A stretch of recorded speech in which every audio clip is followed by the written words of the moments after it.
La Genèse, chapitre 25. Abraham prit encore une femme, nommée Kétura.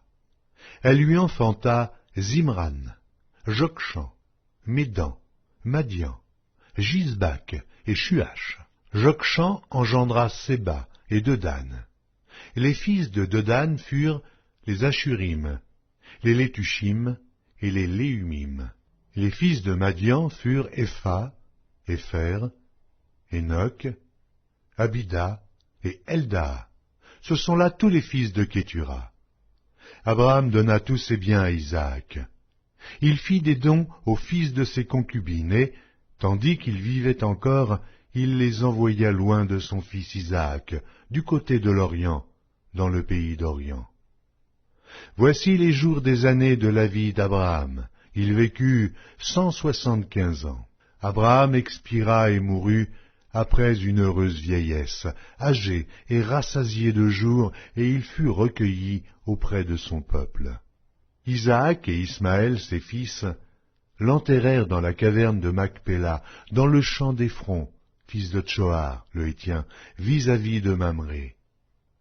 C'est le champ qu'Abraham avait acquis des fils de Heth, et là furent enterrés Abraham et Sarah sa femme. Après la mort d'Abraham, Dieu bénit Isaac, son fils. Il habitait près du puits de Lachaïroï. Voici la postérité d'Ismaël, fils d'Abraham, qu'Agar l'Égyptienne, servante de Sarah, avait enfanté à Abraham. Voici les noms des fils d'Ismaël par leurs noms, selon leur génération.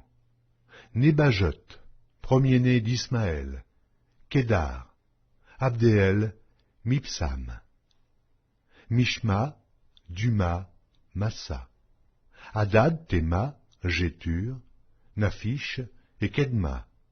Ce sont là les fils d'Ismaël, ce sont là leurs noms, selon leur parc et leur enclos. Ils furent les 12 chefs de leur peuple. Voici les années de la vie d'Ismaël, 137 ans. Il expira et mourut, et il fut recueilli auprès de son peuple. Ses fils habitèrent depuis Havila jusqu'à Chour, qui est en face de l'Égypte, en allant vers la Syrie. Il s'établit en présence de tous ses frères. Voici la postérité d'Isaac, fils d'Abraham. Abraham engendra Isaac. Isaac était âgé de 40 ans, quand il prit pour femme Rebecca, fille de Bethuel, l'araméen, de Padam Aram, et sœur de Laban, l'araméen. Isaac implora l'Éternel pour sa femme, car elle était stérile. Et l'Éternel l'exauça. Rebecca, sa femme, devint enceinte. Les enfants se heurtaient dans son sein, et elle dit, « S'il en est ainsi, pourquoi suis-je enceinte ?» Elle alla consulter l'Éternel. Et l'Éternel lui dit, « 2 nations sont dans ton ventre, et 2 peuples se sépareront au sortir de tes entrailles. Un de ces peuples sera plus fort que l'autre, et le plus grand sera assujetti au plus petit. » Les jours où elle devait accoucher s'accomplirent, et voici, il y avait 2 jumeaux dans son ventre. Le premier sortit entièrement roux, comme un manteau de poil, et on lui donna le nom d'Ésaü. Ensuite sortit son frère, dont la main tenait le talon d'Ésaü, et on lui donna le nom de Jacob. Isaac était âgé de 60 ans lorsqu'ils naquirent. Ses enfants grandirent.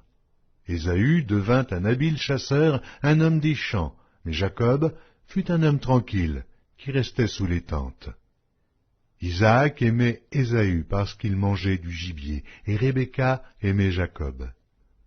Comme Jacob faisait cuire un potage, Ésaü revint des champs accablé de fatigue. Et Ésaü dit à Jacob, « Laisse-moi, je te prie, manger de ce roux-là, car je suis fatigué. » C'est pour cela qu'on a donné à Ésaü le nom d'Édom.